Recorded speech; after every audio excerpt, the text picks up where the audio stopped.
Noir minuit n'est plus. D'ailleurs, je pense que mon ou parle très bien pour moi. Cette vidéo va peut-être être un peu confuse parce que j'ai pas du tout scripté, j'ai vraiment envie de me laisser parler. Je vais te parler d'une part de mon rebranding sur YouTube, de ce que tu verras et de ce que tu ne verras plus sur cette chaîne, mais également du changement en fait, du fait qu'on n'est clairement pas fait pour rester absolument les mêmes pendant toute notre vie, qu'on change et que c'est très bien, même si à mon sens il y a une différence entre le fait de changer, d'évoluer, et le fait de se perdre. Et c'est vrai que parfois on a peur de changer par peur de se perdre, voire même parfois on change, on pense qu'on change alors qu'en fait on est juste en train de se perdre, de s'égarer. Et c'est vrai que c'est pas toujours très simple de faire le distinguo entre les deux.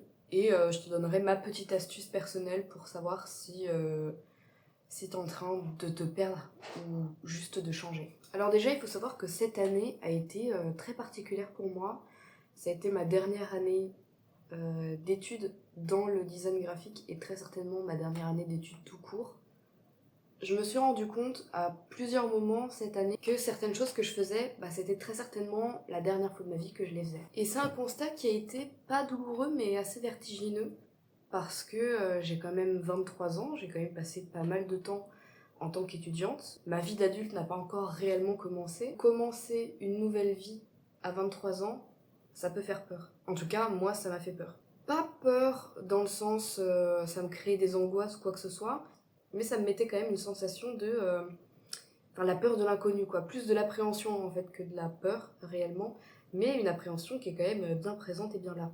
Et dans ces espèces de réalisations que j'ai eues au fur et à mesure que l'année passait, je me rendais compte que j'étais en train de vivre une période de changement, d'évolution considérable, et que j'étais en train de devenir une nouvelle personne en fait. J'avais le sentiment que j'étais vraiment en train de devenir adulte, que je progressais dans plein de niveaux dans ma vie. Déjà mon niveau dans mes études a beaucoup augmenté cette année. J'ai travaillé énormément, ce qui n'est pas forcément un flex, mais en tout cas personnellement j'ai énormément travaillé. Ça a eu beaucoup de résultats. Mais d'un certain côté, j'ai aussi également revu beaucoup mes priorités. J'ai commencé à faire la part des choses entre certaines choses qui me paraissaient extrêmement importantes, peut-être l'année dernière, pour les remettre en perspective et me rendre compte que finalement, c'était pas si important que ça pour moi. En fait, j'ai réajusté plein de choses, des fixettes que j'avais et qui aujourd'hui n'ont plus la moindre importance pour moi, des choses qui au contraire j'ai lâché alors que peut-être que j'aurais dû persévérer, continuer dans ce sens-là. Voilà, en fait, il y a des choses qui étaient très importantes pour moi à une époque, qui ne le sont plus du tout aujourd'hui parce que justement, euh, je n'ai pas le même recul sur ces choses-là, je n'ai pas les mêmes réflexions, je n'ai plus forcément même les mêmes prismes de réflexion. Vu que je suis plus la même personne qu'il y a 3 ans, c'est normal que je n'ai pas les mêmes fixettes qu'il y a 3 ans. Aussi, je suis pas du tout en train de dire que il faut changer pour se trouver, ou en tout cas que le changement vient pour se trouver. Ça me fait penser un peu à ces vidéos d'influenceuses un peu mode qu'on peut voir sur les réseaux sociaux, qui montrent l'évolution de leur style vestimentaire à travers les années. Et elles montrent le résultat final, le style qu'elles ont maintenant comme leur style qu'elles ont enfin réussi à trouver après s'être cherchées toutes ces années. Mais moi je pense que le style qu'elles avaient en 2010, c'était le style de la personne qu'elles étaient à ce moment-là. Et que le style qu'elles avaient début 2020, c'était le style de la personne qu'elles étaient début 2020. Et que le style qu'elles ont maintenant, c'est le style de la personne qu'elle est maintenant. Et que ce style est forcément amené à évoluer en même temps qu'elle, puisque elle aussi va changer, elle aussi va faire de nouvelles rencontres, peut-être qu'elle va changer de travail, peut-être qu'elle va se trouver d'autres passions, peut-être qu'elle va déménager. Le mouvement de sa vie va faire que cette personne ne sera plus la même au bout d'un moment et que forcément son style va être amené à changer. Alors j'espère que c'est pas trop brouillon et que tu vois là où je veux en venir, mais tout ce que je veux dire c'est que le changement, la finalité du changement, c'est pas forcément de se trouver. Je sais que personnellement je fais au minimum un petit rebranding tous les étés et que par contre je vais avoir un gros rebranding environ tous les 3 ans. Je sais pas pourquoi, je fonctionne sur ce type de période-là. Et je sais que le nouveau style, les nouvelles attentes de la personne que je deviens à la fin de chaque rebranding, c'est pas quelque chose de faux. C'est pas que je me suis trompée, c'est pas que je suis passée à côté de la plaque et que un jour je vais réussir enfin à trouver ce que je veux vraiment. C'est juste que la personne que j'ai décidé d'être, les choses que j'ai décidé de faire à la fin d'un rebranding, ça correspond à la personne que je suis à ce moment-là. Le rebranding que j'ai fait il y a 3 ans, quand j'ai complètement transformé ma vie entre guillemets, quand j'ai commencé à m'intéresser un peu au développement personnel, quand j'ai quitté la fac pour m'intéresser plus à des études qui me correspondaient mieux, quand j'ai changé mon style vestimentaire, ça me correspondait à ce moment-là et c'est quelque chose dont j'avais absolument besoin. Et aujourd'hui, maintenant que je me suis bien approprié toutes ces attentes que j'avais à l'époque, j'ai juste envie de passer à autre chose. Autre chose par rapport au changement, la marque la plus visible et la plus évidente de mes changements et de mes rebrandings à travers les années, ça a toujours été mon style vestimentaire. Donc en fin d'adolescence, j'avais un style vestimentaire un peu alternatif, un peu métalleuse. Je portais des cargos militaires, des t-shirts de groupe, des sweats de groupe, etc. Des Rangers, bien évidemment. Franchement, j'étais un peu stylée. Ensuite, arrivée à la fac, je me suis beaucoup questionnée sur ce style vestimentaire. J'avais plus l'impression qu'il disait grand chose de ma personnalité, en tout cas de la personnalité que j'avais à ce moment-là. Je me suis un peu perdue à ce moment-là, je savais pas trop comment m'habiller, j'achetais des vêtements sans trop me demander si ça correspondait à mon style réellement, parce qu'en fait à ce moment-là je ne savais pas ce que c'était que mon style. Du coup j'ai un peu tout testé et c'était pas toujours très concluant. Quand j'ai quitté la fac, je me suis tournée vers un style beaucoup plus simple, beaucoup plus minimaliste, entièrement noir. Non pas que j'avais non plus énormément l'habitude de porter de la couleur avant, mais bon. Et quand j'ai commencé à me chercher à ce moment-là, j'avais vraiment envie de me tourner vers quelque chose de beaucoup plus élégant parce que je m'étais rendu compte que les femmes que je croisais dans la rue qui me faisaient le plus dire waouh, à ce moment-là, c'était les femmes élégantes, les femmes qui portaient un peu des tenues monochromes, genre blanc. Je me souviendrai toujours de cette dame superbe que j'avais croisée pendant que je faisais un footing sur un stade. C'était une dame, mais d'une élégance, on aurait dit un ange. Elle avait, je pense, au moins la soixantaine. Elle était habillée tout en blanc crème. Et c'était vraiment une apparition divine. Elle était incroyable. Et c'est vraiment ça qui m'a donné envie de me tourner vers ce genre de style intemporel, donc pratique, puisque je cherchais déjà à ce moment-là à devenir vraiment minimaliste. Et franchement, j'ai adoré cette période. C'est juste qu'aujourd'hui, je me suis rendu compte que ça cassait beaucoup ma créativité. On reviendra sur le sujet de la créativité tout à l'heure, mais ça m'empêchait un peu d'être créative. Par moments, je m'empêchais de porter trop de bijoux alors que j'adorais ça.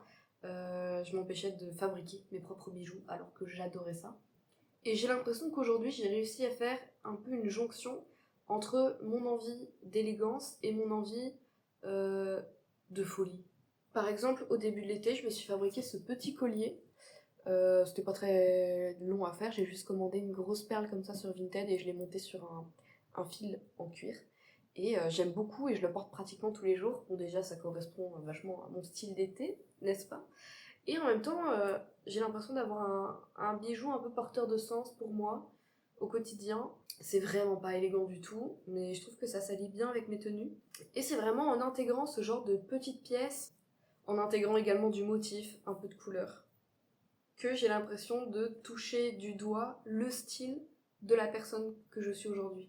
Une autre chose que je voulais dire par rapport au changement, c'est que changer, se rebrander, c'est pas de l'inconstance. C'est pas manquer de fidélité envers soi-même. Ça n'a rien à voir avec ça. C'est, au contraire, se permettre d'aller de l'avant et de ne pas rester bloqué sur une fixation, une promesse que tu t'étais fait à un moment, même si aujourd'hui elle n'a plus de sens pour toi. Au contraire, se rebrander, se permettre de changer, c'est s'autoriser à move on, passer à une autre étape si l'étape précédente te convenait pas tant que ça. Et honnêtement, j'ose même pas penser à une vie sans changement, ça me ferait vraiment beaucoup trop peur. Je trouve que changer, c'est tout simplement hyper important parce que rester au même endroit tout le temps, ne jamais s'autoriser à changer, ne jamais s'autoriser à aller voir ailleurs ce qui s'y passe, au bout d'un moment, tu vas pourrir. Tu vas pourrir parce que la vie, elle est faite pour bouger, elle est faite pour changer, elle est faite pour évoluer. Un peu comme tes muscles s'atrophieraient si tu restais toute la journée dans ton canapé, je pense que c'est pareil pour l'équilibre de ta vie, pour ta santé mentale, pour ta santé physique même, de te permettre de changer quand t'as vu la fin du film, quoi. T'es pas obligé de rester regarder le générique en boucle. Et pour parler de mon cas plus personnel, le changement que je suis en train de vivre, je le sens monter tout doucement depuis des mois et je sens qu'il prend de plus en plus de forme. Donc déjà à travers mon style vestimentaire, à travers ma réflexion sur la vie, à travers mes lectures et bien évidemment surtout à travers mes projets, à travers les projets que j'ai sur les réseaux sociaux qui vont indubitablement être amenés à changer également. Parce que ma chaîne YouTube et ce que je fais sur les réseaux sociaux, ça en dit beaucoup sur moi en fait. Ça en dit beaucoup sur ma mentalité. C'est un peu une espèce de journal de bord. En tout cas, c'était un peu de cette façon que je le voyais quand je me suis lancée sur les réseaux sociaux. Même si en soi, le contenu que je postais, c'était pas tellement un contenu de journaling, ça restait quand même une espèce de témoin de la personne que j'étais à cet instant. Et c'est vraiment de cette façon que je voyais les choses déjà quand j'ai commencé YouTube. Et j'avais envie de revenir un peu à cette base de pensée. Maintenant que je me suis assez approprié l'endroit, maintenant que ça y est, je sais faire. Je sais parler devant une caméra, je sais faire du montage, je sais faire des miniatures, je sais faire, j'ai plus autant besoin qu'avant de m'inspirer d'autres créatrices de contenu, de rester dans les clous de ce que j'avais l'habitude de consommer sur YouTube à l'époque. C'est d'ailleurs pour ça que j'ai commencé à tester de nouveaux formats cette année, à travers les vlogs notamment. Mais aujourd'hui, je sens que c'est plus suffisant et que j'ai encore envie de donner à nouveau un coup de pied dans la fourmilière de ce que je fais sur YouTube. Alors des petits rebrandings, j'en ai déjà fait quelques-uns. J'ai déjà changé plusieurs fois ma bannière YouTube, j'ai redessiné mon logo, j'ai changé les typographies que j'utilisais sur les vidéos. J'ai déjà fait ces choses-là par le passé, mais là je sens qu'aujourd'hui c'est quelque chose de beaucoup plus profond. Et c'est d'ailleurs pour ça que, je ne sais pas si tu l'as remarqué, mais j'ai changé carrément le nom de ma chaîne. Ça faisait un moment que ça me trottait dans la tête, j'avais vraiment envie de passer le cap, mais je savais pas quel nom changer. En fait, je sentais que j'avais fini avec Noir Minuit, mais je savais pas ce que j'allais mettre à la place. Je savais pas qui j'allais devenir sur les réseaux sociaux si je n'étais plus Noir Minuit. J'ai même hésité à reprendre mon nom complet sur les réseaux sociaux, ce que j'avais fait au tout début de l'ouverture de ma chaîne quand j'avais genre 10 abonnés. Mais c'est vrai que voilà, quand j'ai commencé à recevoir mes premières insultes, où on utilisait mon nom et mon prénom, ça m'a pas plu, donc j'ai préféré changer et utiliser un pseudonyme, Noir Minuit. Et c'est vrai que pendant un instant, j'ai hésité à reprendre mon nom et mon prénom sur YouTube, parce que j'avais envie que ma chaîne soit beaucoup plus le reflet de moi, finalement. Mais le problème était que j'avais quand même envie euh, de protéger mon intimité, même si j'avais envie que ma chaîne reflète plus qui j'étais au fond. J'avais vraiment envie de garder cet équilibre entre authenticité et vie privée. Et c'est pour ça que cette chaîne s'appellera finalement Le Reflet de Nora, mon reflet, parce que j'ai envie de partager du contenu de façon plus authentique, plus spontanée aussi. Je te cache pas que c'est long d'écrire des scripts et que c'est long de filmer avec un script parce que quand il est écrit, on a trop envie de le regarder. En même temps, quand il n'est pas écrit, on sait pas trop quoi dire, on a un peu des blancs, on sait pas trop comment restructurer la phrase et tout. J'avais envie de sortir de ça, je vais commencer à proposer des contenus beaucoup moins scriptés où je parle beaucoup plus avec le cœur. Je pense garder quand même ce côté un peu conseil, passation de mon expérience, mais du coup d'une façon beaucoup plus introspective où vraiment en fait je te partage mon expérience sur une situation, sur un sentiment, sur quelque chose que j'ai vécu, sur une réflexion que j'ai eue, mais d'une façon quand même moins dogmatique que ce que j'ai pu faire par le passé. Donc pour la trinité de types de vidéos que tu pourras voir sur cette chaîne, on va retrouver du partage d'expériences. Je vais continuer de parler de tout ce qui est minimalisme, style personnel, etc. Et également proposer un contenu beaucoup plus axé créativité parce que la créativité, en fait, c'est une part hyper importante de ma personne. Et c'est quelque chose que euh, je n'exploitais absolument pas dans mon travail sur les réseaux sociaux et je trouve ça vraiment dommage. Entre parenthèses, je pense également faire un peu de lifestyle parce que j'aime bien ça, j'aime bien en consommer sur YouTube et je trouve ça hyper créatif à faire. J'aime bien voilà, donc tout ce qui va être un peu contenu santé, sport, alimentation, etc. Même si je me trouve pas hyper legit de partager ce genre de choses parce que je suis pas nutritionniste, je suis pas coach sportive, je travaille pas dans la santé ou quoi que ce soit. C'est juste des choses que j'apprécie faire au quotidien. Et des choses également que j'apprécierais énormément partager avec vous. Mais pour en revenir au contenu créativité, c'est un peu ce qui me permet d'affirmer aujourd'hui que je suis en train de changer et pas en train de me perdre. Et L'astuce dont je te parlais en début de vidéo pour savoir si tu es réellement en train de changer et pas de te perdre, ça va être de te demander si ça plairait à la toi du passé, la toi qui était enfant. Je pense sincèrement que quand on était enfant, en tout cas bien jeune, j'ai envie de dire peut-être entre 6 et 8 ans, c'est le moment où on avait très peu de filtres sociaux, on n'était pas du tout conscient des trends, ces choses-là n'existaient pas, des réseaux sociaux ça n'existait pas en tout cas pas à mon époque. LOL. On n'avait pas les filtres et les barrières qu'on se met actuellement et je pense qu'on s'autorisait beaucoup plus à rêver, à créer, à partager.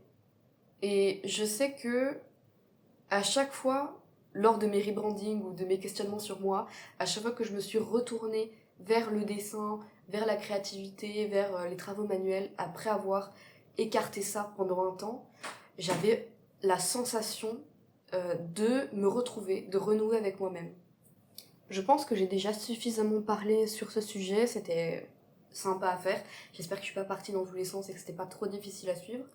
Dans tous les cas, on se retrouve sur cette chaîne YouTube pour parler des sujets que je t'ai énumérés tout à l'heure. J'hésite d'ailleurs à changer le jour où je poste mes vidéos, donc là pour le moment c'est le samedi à 10h. J'hésite à passer au dimanche, je sais pas pourquoi j'ai envie. Et en même temps c'est un peu le moment pour changer ça, bon, on verra bien.